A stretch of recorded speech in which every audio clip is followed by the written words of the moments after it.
Hi, this is John Anthony Prager Jones, FTT 210. This is the final project of the muzzle loader.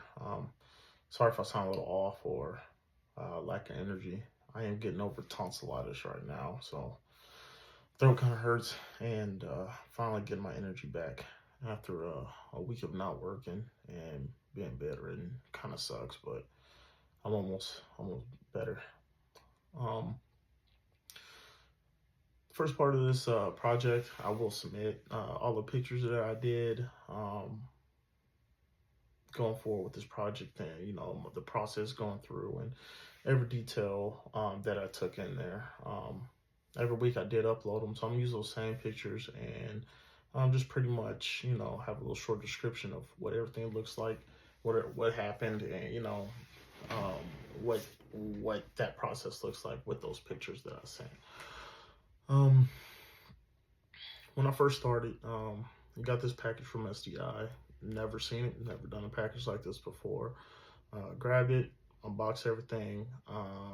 This is my first time using one, and probably what I should have done was look through like all the screw sizes and everything, because as going through, I had to replace some screws that went into another device, like for the trigger, and didn't know that the stock pins were stock pins until I had to use the stock pins. But other than that, as soon as I got familiar with a couple things, on a trial and error basis, just following instructions and going as slow as possible. Even though it went slow, this is my first time woodworking, my first time doing anything involving wood or like anything like that. My workbench is actually covered, sawdust or wood shaving. So, I mean, put a little work in. Got to vacuum them up pretty soon, but kind of makes me proud that I did that. Here's my muzzle loader. It is on my weapons rack on the wall. What I did find difficult, probably the most difficult part was, obviously week one, really didn't know what to do or how to do it. Was shaping, or get my bust start, get everything to fit up here. Yeah, it was a little off at first. I was like, how does this thing fit?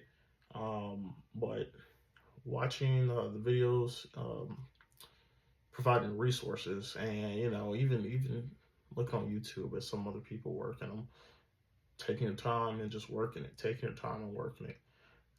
Yeah, it kind of seems redundant. It's like, okay, what else is going to help me? But that really does help. Take your time and working it and get you to where you need to be. Everything is put together relatively pretty nice. I did not expect for it to turn out this nice, turn out this good. I know we didn't do a couple things like, put the front side posts and all that on there. I want to wait until that was another part, we got a bluer barrel, but I was excited about this. So everything is put together, barrel pins, got it shaved down, got it shaped up, got the rod in here. I'm gonna do a quick functions check to make sure it works, to make sure everything is in there. All right. No, sorry, cut back. The first one, disengage the engage mechanism. Heard the solid click. So now this first trigger, as soon as you put pressure on it, it should fire. That's it. I'm gonna redo it again, make sure everything engages. It's 1, 2. It's gonna both have to engage on both. Pull it again. It's good. Fires just like it's supposed to. Everything is pretty tight in there. Tolerances.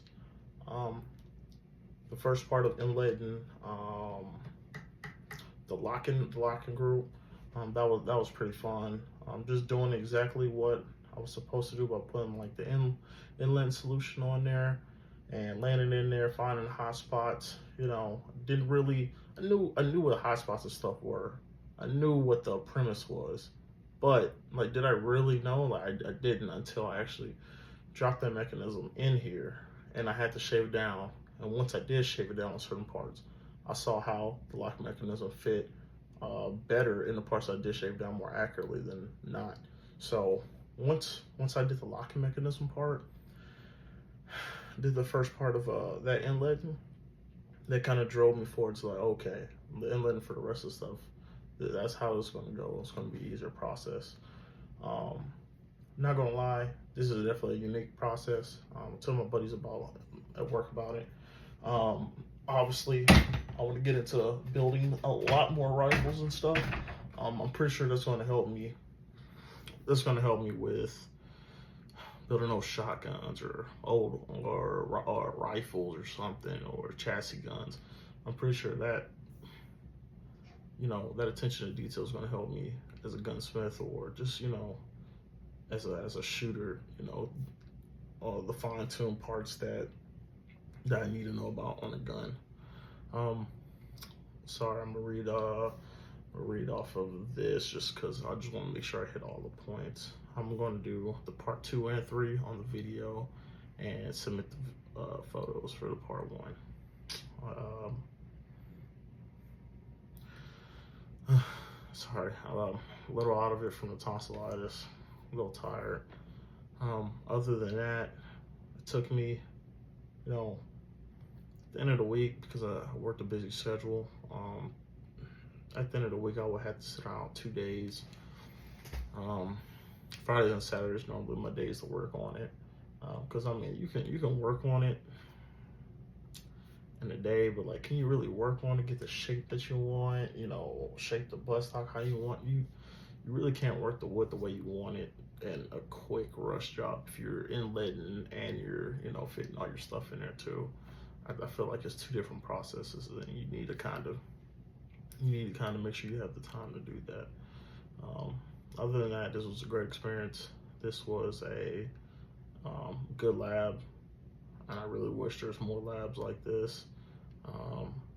This is probably the best lab I've had by far.